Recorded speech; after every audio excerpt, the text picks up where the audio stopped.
Hello everyone, this is Theophilus and welcome back to my channel, and this is part 2 of a multi-part series where I walk through my life. This is likely going to be titled something along the lines of The Boy Who Sought Strength, Purpose, and Meaning, something like that. So, I grew very fond of video games, and up until I was about 13, it was more so like the fantasy games. I liked Mario, I liked Sonic, I liked Smash Bros. I like that kind of stuff. I just liked the characters. I liked the colors and the music and all that stuff. But when I turned to being around 13, there was a subtle shift in my mentality. I was searching for purpose. I was searching for meaning. And I really started to fall for things like Dragon Ball Z. When I was 13, I think I learned what Dragon Ball Z is, and I watched the whole series, starting from the original. And at the same time, I also started to play sports, which was a good change for me. Now, growing up, a lot of my life was more so inside. A good bit of my life, say maybe 30% of my life, was outdoors. I was an outdoors kid. Me and my brother would climb trees. We liked to run around and stuff. And, there were a couple friends in our neighborhood. And once I was like 8, I started having friends. But I think maybe when I was around 13 was when I actually developed friendships. And a big part of that was sports. When I was 18 years old, that was probably the first time I actually picked up a basketball and learned some of the little basics, but I didn't actually get any skills or actually start learning the game until about 12 or 13. And I was pretty trash. I was a bench warmer. I was also pretty small, which didn't help. Though I did have stamina. That's one thing I had. I had stamina, and as I got older, I got a really nice open shot. Now, I couldn't keep up with the soccer kids, but I was probably second or third, at least, in stamina when it came to basketball. That was one strength I had. And I really liked to push myself. So back then, I didn't have a shot. I didn't have a dribble move. I didn't have anything. But I liked pushing myself, and I liked trying hard. And I was kind of fast. Probably fast compared to the average kid, but compared to the top athletes, I would get left in the dust. And I think maybe I can reach the bottom of the net at that time.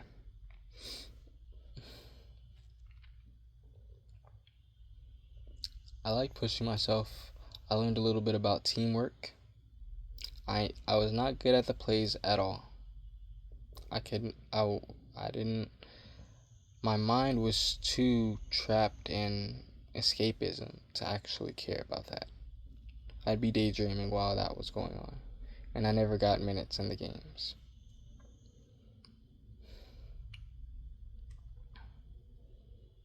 But I liked the challenge. That part I did like. I did like pushing myself.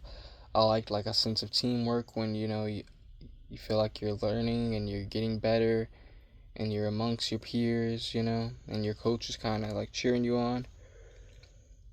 Of course, there's sometimes the football coach would really push us really hard, and there was 1 or 2 times we practiced wrestling and stuff like that, and we worked really hard, and I really enjoyed that.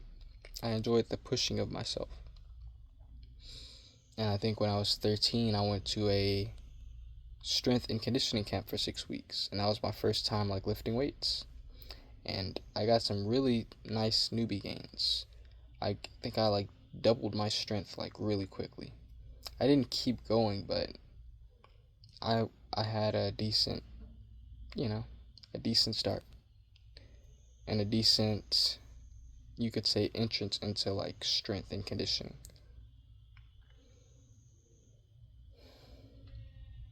That was good. That was productive. It was also the first time I really got friends. I think I developed the first few like friendships that like lasted for a few years. I'm glad I had those friendships. It was better than being lonely, but the friends that I had weren't really the best influences on me. And this was also a time where I think when I was 13 years old, I think that's when I first got my PlayStation 3. That's when I got Xenoverse. That's when I got Dragon Ball Xenoverse, Ultimate Tenkaichi. Those were like my favorite games, but the games I spent the most time on was like GTA 5. I played GTA 5 for probably 5 solid years. And I hopped into the online world and I was just shocked. I was like, what is this? I hopped online and I like got my mic and I was just shocked. I was like, what is this? What is this whole world of like playing with other people, other kids like me? And it was shocking and it was really, really fun. Playing video games, that part about having friends across the world, that part I do really think is good for boys. Finding boys like them that are across the world that they can get along with, that they can play with, that they can, just have fun and enjoy life a little bit, even though it was all virtual. But those years are probably my peak years in terms of like, except for like the past 2 years, that was like my peak instance of like entertainment. That was like the best time to play the game. That was like the most fun. Like I laughed my utter hardest playing the games in those parties, playing the GTA, playing the Call of Duty. That was fun, really fun. And I also started to develop a little bit of my personality. I learned that I can be very witty. I learned that I could be witty. I learned that I could be really funny. And I learned that I could be really social and extroverted. This part of me I kind of closed off because up until like 8 I didn't have any friends. And then when I started trying to have friends, I was nerdy. I was the misfit. I didn't fit in with the other kids. I was kind of lame. I was geeky. I was nerdy. And I kind of got picked on because I didn't fit in with the other kids. I wasn't that bothered by that, and when it came down to it, someone picks on you too far, I would stand up for myself. But I started learning to shut off parts of me because parts of me weren't accepted. You couldn't be nerdy, you couldn't express things that you liked because you wanted to be cool, you wanted to fit in with the other kids. So I learned to be more introverted. By the time I was 15, I became really introverted. And around the age of 15, a lot of things changed. I moved to a different district. For the first half of my 9th grade year, I went to an early college high school. When I was in 8th grade, these people came to our school and claimed that they randomly selected certain kids that were going to go to this early college program, wherein after your first semester of 9th grade, you start taking college courses or college level courses or AP course, some kind of courses you were taking to where you would have gotten college credits while still in high school. It was strange, it was pretty difficult, but if you went through with it, you would have graduated with your associate's degree in some field. It was a nice opportunity and it was a really good change of pace. I really liked going to that school. I actually loved it. It was really fun. It was really fun. It was an unbelievable experience. And I'm so glad I went there, looking back. I got a chance to kind of get away from I guess the normal average kids, and being around like kids that were a little bit more smart, a little bit more nerdy and intellectual like me. Kids that were different, kids that were a little bit more cultured. And I started to kind of fall in love with the like intellectual kind of path. Now, even though I had intellectual potential, I was still such a slave to escapism and such a slave to just like being in my own mind to where I didn't even know how to use my mind. I could have probably aced a lot of the classes, but I just didn't know how to use my mind. So I barely passed that first semester. But I am really glad I went to that school. I'm really glad I got to experience just being in a different environment. That's what a lot of us, weigh so much of us down is the environment we're in, the home conditioning we grow up in, the kids around us, what they're going through, the school system, etc.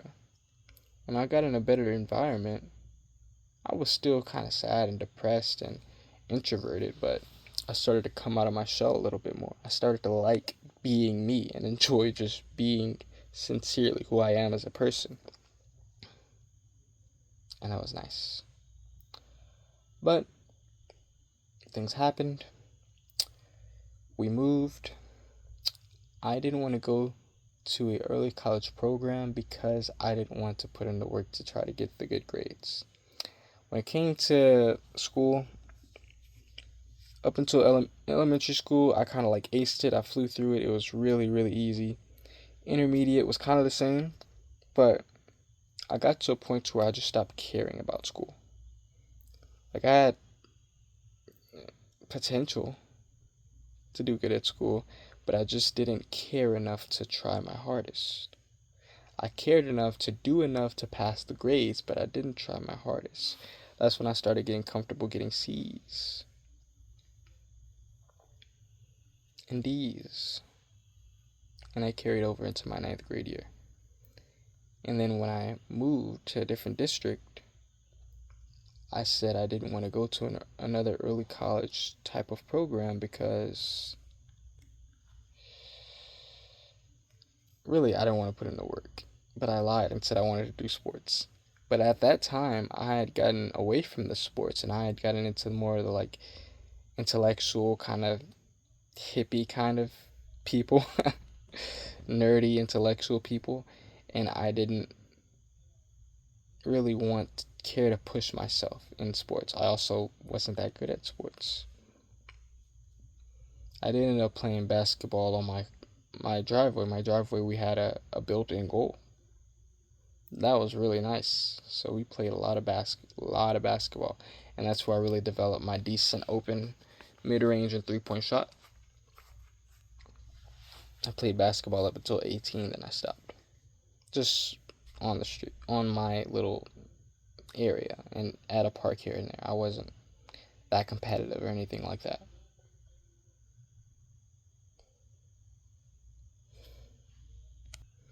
But I did start developing a little bit.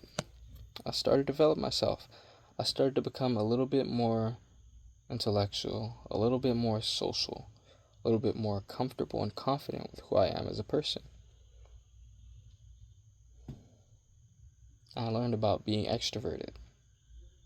I knew I could be a little intellectual and a little charismatic and funny. And that was nice. And by the time I was 15, these things started happening, and I unfortunately started to be influenced by like drugs and partying. I was with my friends that I had from like 11, 12 years old up until maybe 18, and a lot of them were going down a course that I wouldn't want anyone to go down. Drugs, crime, some of them going to jail, stuff like that. That really kind of hurt me. I was sad to see my friends go through that. Some of my friends started like getting girlfriends and having a lot of sex and getting their heart broken. And maybe that could have been good experience for me, but how fragile and weak my mind was, I'm glad I didn't participate in that kind of stuff. Because that stuff probably would have broke me down pretty bad with how depressed I was as a kid. I was probably severely depressed this whole time growing up. I just never knew it. I was just always kind of a sad kid and like emotionally numb. I was very numb. And I came off as like stoic and nonchalant, but it was a front. It was you could say a strategy. It was I take back front. Maybe not a front, because it's actually like how I naturally carried myself. I was numb. I was closed off. I was slow with how I moved and how I talked and how I said things. And I was also really empathetic. Like, I was the kind of kid that could make friends that were friends with kids that were younger and be kind of like a tiny little pseudo leader amongst them. A kid for them to kind of look up to.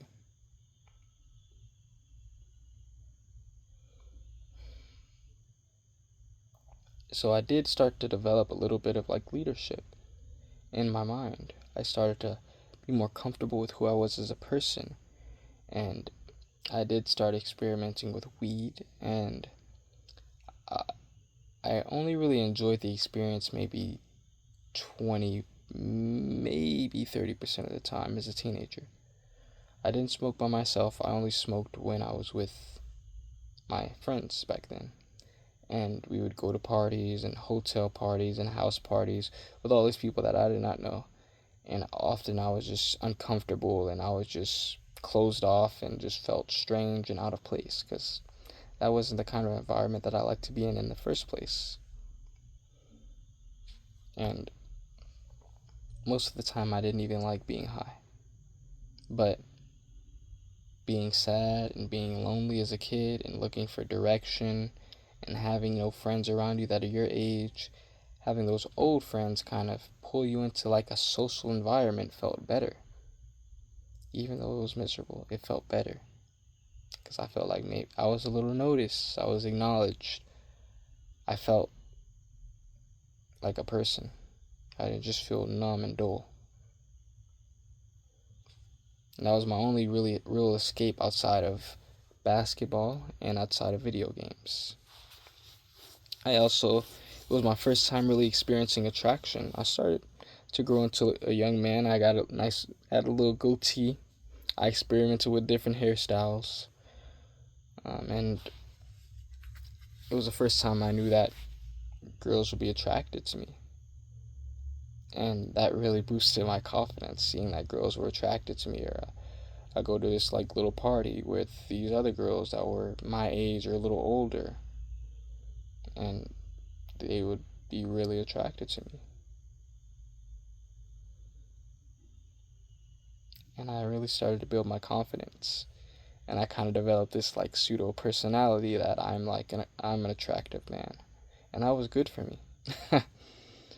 And I also started to really develop my like online persona when I played the game. When I played the game, I was like the guy. I was the social guy. I was the funny guy. I made relationships with all these people across the world. All across America mainly. And we were friends. We would be in the party. We would talk. Like during the weekday, this is actually good. And I thank my mother for doing this. She didn't allow me to play video games on a weekday. I would probably be so much worse off if I played video games every weekday. Man, I would be so much worse off.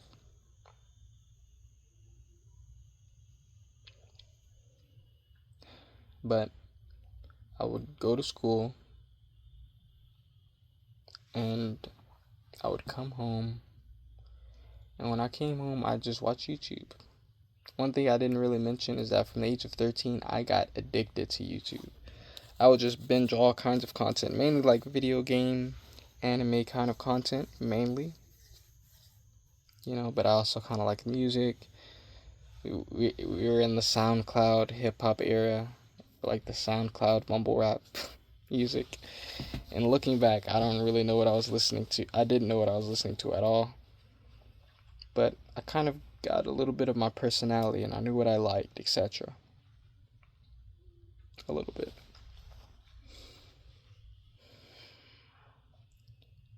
But I wasn't satisfied with that. Yeah, it was fun in the moment. Yeah, going to the party and a girl liking me was fun in the moment. Yeah, being high and laughing with my friends was fun in the moment. Yeah, playing the game and laughing all night. Playing GTA was fun in the moment. But I wasn't satisfied. I wanted to search for meaning. I wanted something deeper. I wanted to know what life was about. And this is where I started to really get into, pseudo-intellectuality. I started to study conspiracy theories. I started to get really into conspiracy theories. I was troubled about governments, about religion, namely the modern Christian church of our era, which I believe is nothing like actual biblical Christianity. I started to be troubled about the school system, the education system, the job market. I started being just so troubled about all these things. And I started to become more introverted and more closed off. Because I cared so much about these things, and I feel like no one around me was asking questions. No one around me was the least bit troubled or concerned about what's going on. And I was troubled deep in my soul. And a part of me went deeper into these other forms of escapism, drugs, video games, etc. to try to numb myself from the pain and the sadness I felt. And to try to escape my situation and just overload my mind with pleasure so that I'd forget about the trouble that I felt.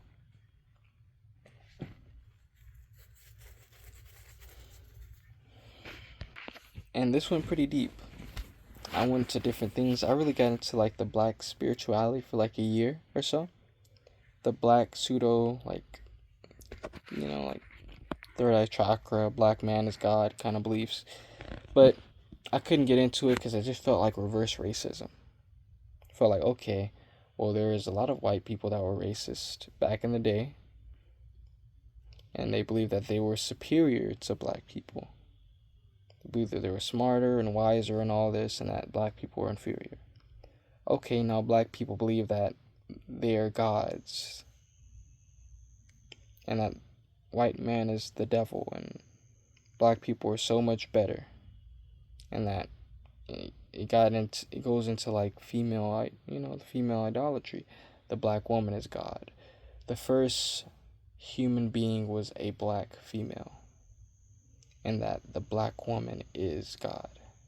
Or God is a black woman. This kind of ideology. And it's really tempting. It's very alluring. And I am highly sexually attracted to black women, namely dark-skinned women. And it's so tempting, but other than the mystique and how interesting it was, it came down to hatred and reverse racism. But yeah, it just sounded like reverse racism. It sounded like the black people were being no better than the white people. In fact, we were being worse because we were being victims to our circumstance, and victims to our environment, and victim to all that the white man has done, and victim to the government, and victim to society. And I just didn't want to be that weak to my circumstance. And I didn't want to just be so angry and hateful against white people. And I know this is going to offend some people, but when it comes to so much intellectual, political topics and agendas and discussions, a lot of it comes down to one thing: logical arguments versus emotional arguments. That's really like all it comes down to. The logical discussion versus the emotional argument. That's really all it comes down to. And I just didn't want to be that emotional in my arguments. And I didn't want to just blindly hate white people when I look outside and I live my everyday life, and I have not experienced systemic racism at all. Arguably, black people are behind in our mentality and our intelligence and our decision-making skills and our parenting and how we raise up our children. Arguably, we're behind socioeconomically, financially. I'm not going to say education-wise because the whole education system is another conversation, but I'd say black people are behind. But not to get too political, but black people are often pushed forward simply based off the fact that they're black and not because they're actually competent. And we're seeing this kind of fade away, and it seems like it's more of a pushing forward of immigrants, and black people are kind of being pushed to the side. But I just couldn't get into it. I couldn't get into the third eye chakras. I couldn't get into the reverse hate racism and hating white people and believing that black people were so superior. I couldn't get into that ideology, so I kind of branched out from that. And I got into conspiracies very, very heavily. And this kind of made me kind of like a loner deep down, where I had this like secret world that I didn't want to share with anyone, or I felt like I couldn't share with anyone, or I tried to talk about these things or ask these questions with anyone, and they felt uncomfortable because they just wanted to live in their fantasy land, the ignorance is bliss kind of thing. And I kind of developed an ego because of it. I suddenly thought I was better than people because of my mindset and what I thought I knew. And I was lost. And I went deeper into these bad habits, learning this escapism to such an just absurd degree. And we're going to stop around the time that I was 16 and go into the time that I was 17 years old and a junior in high school. Thank y'all. I know this is kind of maybe a sad part or a cliffhanger, but the next is going to be some hope and a little bit of a change. Thank y'all. See y'all on the next one.